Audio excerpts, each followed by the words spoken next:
Você está ouvindo o Entre Vozes, onde o cotidiano vira conversa e reflexão. Oi, pessoal. Sabe aquela sensação, quem nunca, né? Se pegou olhando a vida do outro, sei lá, no Instagram, numa conversa mesmo, e aí bate aquela pontinha de estar ficando para trás.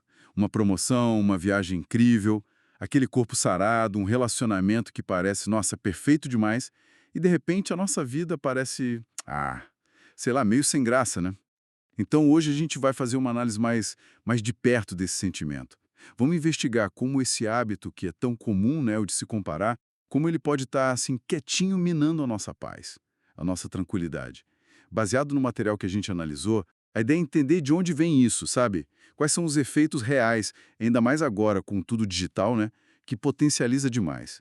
E, claro, como é que a gente pode lidar com isso de um jeito mais saudável, mais consciente? Vamos tentar desembrulhar essas ideias juntos.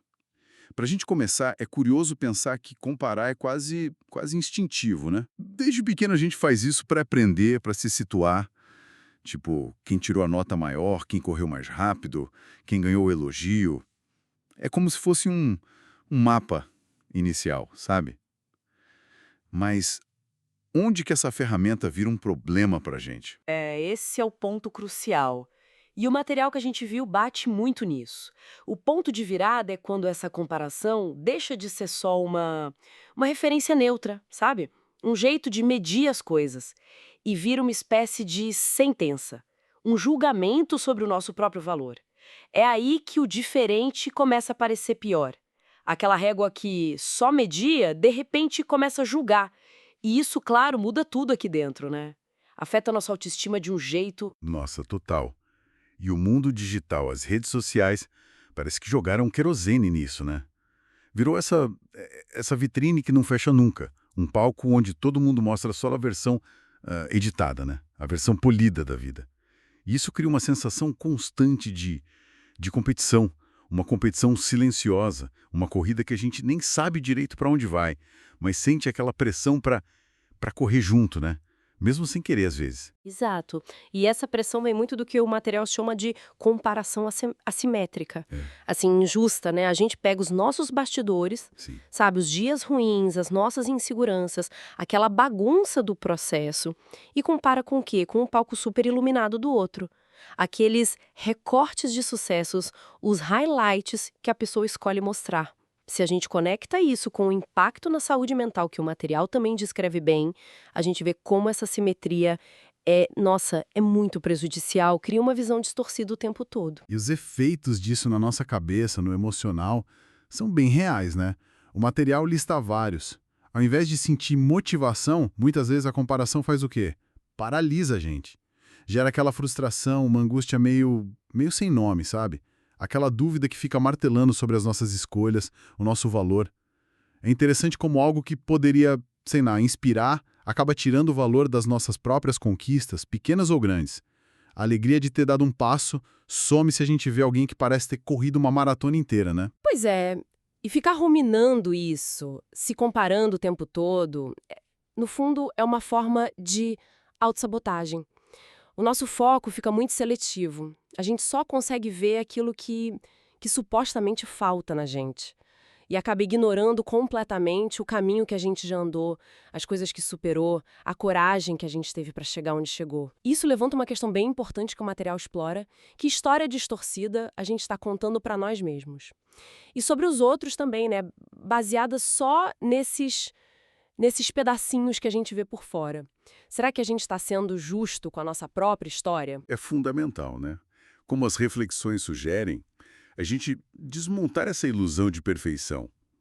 Tentar lembrar que, por trás daquela foto perfeita, daquela carreira que parece um foguete no Instagram, existem desafios, inseguranças, dias péssimos que não vão para o feed. Ninguém posta boleto, né? Manter essa imagem custa um esforço que a gente não vê. A diferença é que a gente convive com as nossas dúvidas o tempo todo, mas só tem acesso às certezas editadas dos outros. É quase um jogo de cartas marcadas contra a nossa autoestima. Não tem como ganhar assim. Mas olha, o material não fica só apontando o problema, ele aponta saídas. A proposta principal é tentar transformar essa comparação em inspiração de verdade, genuína. Dá para admirar a jornada de outra pessoa, aprender com ela, sem sentir que isso está diminuindo o nosso valor ou o nosso caminho, sabe? Reconhecer que existem muitos jeitos de ter sucesso, de ser feliz, que cada um tem seu ritmo, e isso é libertador. E isso passa muito por cultivar a autenticidade e principalmente a autocompaixão, que é essa capacidade de tratar a gente mesmo com a mesma gentileza, a mesma compreensão que a gente daria para o amigo que está passando por um perrengue. Essa diferença é crucial, então, entre a comparação que destrói, que diminui, que paralisa, e a inspiração que impulsiona, que motiva a gente a crescer a partir do nosso ponto, respeitando quem a gente é.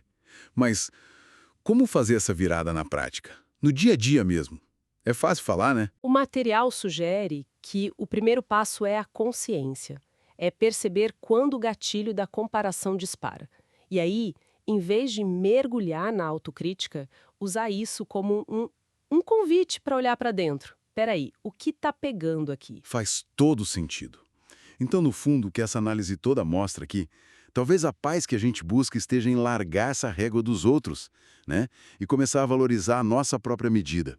A nossa trajetória, com as curvas, os erros, os acertos, e aceitar que a grama do vizinho, bom, primeiro que talvez ela nem seja tão verde assim de perto, e segundo que talvez nem seja o tipo de grama que a gente quer para o nosso jardim, né? Exatamente, é isso. E para a gente fechar, fica uma provocação que vem dessas reflexões que a gente analisou, da próxima vez que vier aquele impulso de se comparar, sabe? Antes de olhar para o lado, respira fundo e olha para dentro. Se pergunta, o que de tão valioso em mim, na minha jornada, eu estou ignorando enquanto estou tão focado no que está lá fora? Talvez a resposta para aquela sensação de que está faltando alguma coisa não esteja no outro, mas sim em reconhecer e celebrar o próprio caminho. O objetivo talvez não seja superar ninguém, mas sim ser uma versão um pouco mais consciente, um pouco mais gentil de si mesmo a cada dia. Gostou do papo? Então deixa o like e compartilhe com seus amigos. E comente aqui sua percepção do assunto. Pode ter certeza que nós lemos tudo. Ah, e não se esquece de se inscrever no canal e deixar sua sugestão para o próximo episódio. Volta aqui amanhã que tem mais. Isso aí, pessoal. Até a próxima!